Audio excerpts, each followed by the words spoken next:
Today's question is, which organization organizes World Tourism Day? ప్రపంచ పర్యాటక దినోత్సవాన్ని ఏ సంస్థ నిర్వహిస్తారు అంటున్నారు. మనకి ఇక్కడ ఆప్షన్స్ ఏమున్నాయి? UNESCO, World Economic Forum, United nations world tourism Organization and World Trade Organization. So ఇక్కడ మనకి కరెక్ట్ ఆప్షన్ వచ్చేసి ఐక్యరాజ్య సమితి ప్రపంచ పర్యాటక సంస్థ, అంటే United nations world tourism Organization ఈ వరల్డ్ టూరిజం డేని సెలబ్రేట్ చేస్తారు. అంటే ఇది ఇనిషియేటివ్ తీసుకుందనమాట. సో ఎప్పటి నుంచి మనం ఈ వరల్డ్ టూరిజం డేని సెలబ్రేట్ చేసుకుంటున్నాము అంటే 1980 నుంచి మనం ఈ వరల్డ్ టూరిజం డేని సెలబ్రేట్ చేసుకోవడం జరుగుతుంది. సో చాలా కంట్రీస్ ఈ డేని సెలబ్రేట్ చేసుకుంటాయి. అంటే ఎవ్రీ ఇయర్ రొటేషనల్ బేసిస్లో ఒక్కో కంట్రీ దీన్ని సెలబ్రేట్ చేస్తారనమాట.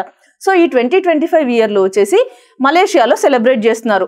సో సెప్టెంబర్ 27 నుంచి సెప్టెంబర్ 29 వరకు మలక్కాలో, మలేషియాలోని మలక్కా అనే సిటీలో వరల్డ్ టూరిజం కాన్ఫరెన్స్ జరుగుతుంది. సో అక్కడ టూరిజంకి సంబంధించిన చాలా విషయాలు డిస్కస్ చేసుకుంటారు, చాలా రిజల్యూషన్స్ కూడా తీసుకుంటారు. సో ఈ 2025లో ఈ వరల్డ్ టూరిజం డే యొక్క థీమ్ ఏంటి అంటే tourism and sustainable transformation. So sustainable development goals achieve చేయడంలో టూరిజం యొక్క పాత్ర ఎలా ఉంది అనేది దీని మెయిన్ ఉద్దేశం అనమాట.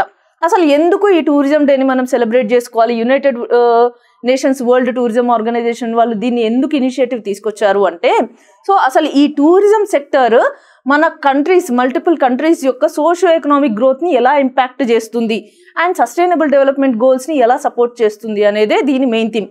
అంటే టూరిజం సెక్టర్ మన ఓవరాల్ వరల్డ్ జీడిపిలో చూసుకుంటే 10% కాంట్రిబ్యూట్ చేస్తుంది అనమాట, ఓన్లీ టూరిజం సెక్టర్. సో దీనివల్ల చాలా ఎంప్లాయ్మెంట్ జనరేషన్ కూడా ఉంటుంది. సో అందుకే టూరిజంని చాలా కంట్రీస్ చాలా ఇనిషియేటివ్స్, స్కీమ్స్ తీసుకొచ్చి టూరిజంని డెవలప్ చేయడానికి ట్రై చేస్తున్నాయి.